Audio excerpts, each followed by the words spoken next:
श्री हरि, जय श्री विष्णु। कभी सोचा है जिस शरीर को हम जीवन भर सजाते हैं, वही जब पापों के बोझ से सड़ने लगता है तो उसकी सूरत देखकर खुद संत भी कांप उठते हैं। आज की कथा उसी एक अधर्मी पुरुष की है जिसकी हालत देखकर शंख मुनि और व्यास जी भी स्तब्ध रह गए। वैशाख महात्म के पिछले अध्याय में हमने जाना कि कैसे पुण्य का फल अंततः जीवन को बदल देता है। आज के 21वें अध्याय में एक ऐसी आत्मा से भेंट होती है जो कभी ऐश्वर्य में जीता था, लेकिन आज अपने पापों की आग में झुलस रहा है। यह कथा हमें सिखाती है कि वैष्णव धर्म का तिरस्कार करने वाले को कौन सा भयावह परिणाम भुगतना पड़ता है। पर उससे पहले सुनिए एक ऐसे भक्त की कहानी। वो कोई आम व्यक्ति नहीं था। प्रयाग क्षेत्र में जन्मा एक ब्राह्मण पुत्र था। नाम था ऋचिक। धन, रूप, यौवन सब कुछ भगवान ने दे दिया था, पर भीतर श्रद्धा नहीं थी। उसे वैशाख मास से घृणा थी, धर्म से ऊब थी, भक्तों की हंसी उड़ाना उसकी आदत थी। एक दिन वैशाख मास में एक संत कथा कर रहे थे। हजारों लोग सुन रहे थे। ऋचिक भी आया, लेकिन श्रद्धा से नहीं, मजाक उड़ाने के लिए। पगड़ी पहनकर वह कथा के बीच जा बैठा, ऐसे जैसे कोई ज्ञानी हो। भीतर से उसका मन शंकाओं से भरा था और बाहर से अहंकार में लिपटा हुआ। पर समय के साथ जब उसका शरीर गिरने लगा, चेहरा काला पड़ गया, आवाज भयावह हो गई, तब वह चीख पड़ा, हाय, मैंने वैष्णव धर्म की हंसी उड़ाई, अब मेरा जीवन ही नरक बन गया। जो भक्तों का अपमान करता है, धर्म की निंदा करता है और वैशाख जैसे पुण्य मास की अवहेलना करता है, वह इस जीवन में भी जलता है और परलोक में भी।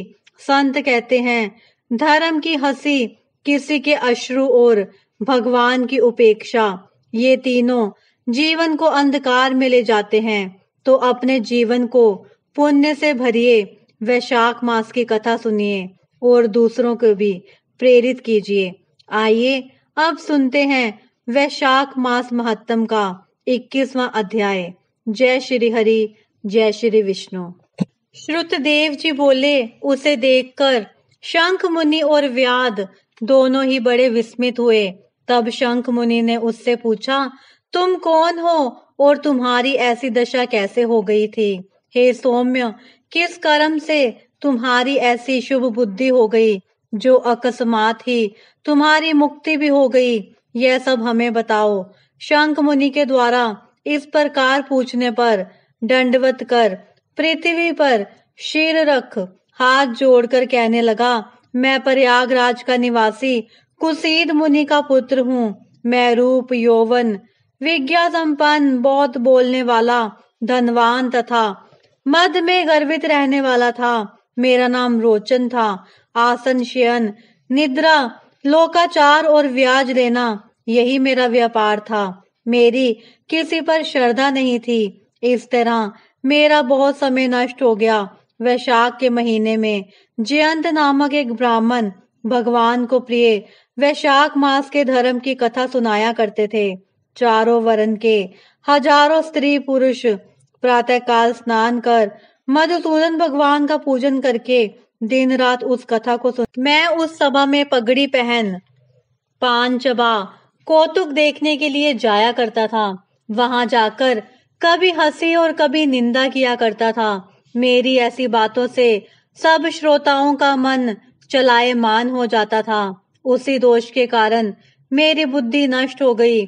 जब आयु क्षीण हो गई, तब मैं 14 मनवंतरों तक भयंकर नरक में रहा और 84 लाख योनियों को भोगकर इस वृक्ष में, जो 10 योजन लंबा चौड़ा और 100 योजन ऊंचा है, इसकी 7 योजन की कोटर में महाक्रूर सर्प की योनि पाकर निवास कर रहा था। हे विपेंद्र, मैं अपने पूर्व जन्म के कर्मों के फल से 10 सहस्त्र वर्षों से निराहार रहकर यहाँ निवास करता रहा हूँ। दैव योग से आज आपके मुख कमल से निकली कथा को सुनने से मेरे सब पाप दूर हो गए हैं और अब सर्प योनि छोड़ दिव्य देह धारण कर आपकी शरण में आया हूँ। मैंने तो कभी कोई भला काम नहीं किया, फिर ना जाने आप जैसे सज्जनों का संग कैसे हुआ। अब आप मेरे ऊपर यह अनुग्रह करें कि मुझसे कभी अधर्म अंधकार नहीं हो और बुद्धि धर्म में ही रहे, जिससे साधु महात्माओं की संगति बनी रहे। मेरी विष्णु भगवान में प्रीति हो और उनको कभी ना भूलूं। इस भांति वह अनेकों प्रकार से स्तुति कर हाथ जोड़कर सिर झुका मुनीश्वर के आगे चुपचाप खड़ा रहा। तब शंख मुनि ने प्रेम में भर उसको दोनों हाथों से उठा लिया और उस पर अनुग्रह करके इस प्रकार भावी वृतांत कहने लगे। हे द्विज, वैशाख मास और भगवान विष्णु का महत्तम श्रवण करने से तुम्हारे सब पाप नष्ट हो गए हैं। तुम क्रम से अतिवाहक लोकों को जाकर फिर दर्शान देश में ब्राह्मण के घर में जन्म लोगे और वेद शर्मा नाम से प्रसिद्ध होकर सब विद्याओं में विशारद बनोगे। प्रत्येक जन्म में तुम्हारी जाति समृद्धि बनी रहेगी। निंदुअर्ध निष्प्रेय गुरु भक्त और जितेंद्रिय होकर उस जन्म में तुम सदैव विष्णु भगवान की कथा में तत्पर होगे और वैशाखोक्त विषय के धर्म करोगे। फिर सिद्धि प्राप्त कर तथा संपूर्ण बंधनों से छूटकर परम धाम को प्राप्त हो गए। ऐसा कह मुनीश्वर चुप हो गए। तब व्याध की ओर देखकर वह पुरुष मुनीश्वर से कहने लगा, आपने मेरे ऊपर बड़ा अनुग्रह किया, जिससे मेरी दुष्ट योनि जाती रही और उत्तम गति मिली। ऐसा कहकर वह परिक्रमा दे आज्ञा ले स्वर्ग लोक को चला गया। हे राजन, तब संध्या हो जाने पर शंख मुनि ने व्याध सहित संतुष्ट हो सायंकाल की संध्या कर विष्णु भगवान के अनेक अवतारों की कथा सुनाई तथा रात्रि के शेष भाग को व्यतीत कर ब्रह्म मुहूर्त में नित्य कर्मों से निश्चित हो प्रसन्न मन से व्याध को बुला उसके सिर पर जल प्रोक्षण कर राम नाम वाला 2 अक्षर का मंत्र जपने का और मृत्यु पर्यंत इन्हीं धर्मों का पालन करने का उपदेश देते हुए कहा, तेरा अगला जन्म वाल्मीकि ऋषि के कुल में होगा। व्याध को इस प्रकार समझा बुझाकर वे दक्षिण दिशा की ओर चले गए। व्याध भी थोड़ी दूर तक उनके पीछे गया, जब तक वे नेत्रों से ओझल न हुए शंख मुनि की ओर देखता रहा।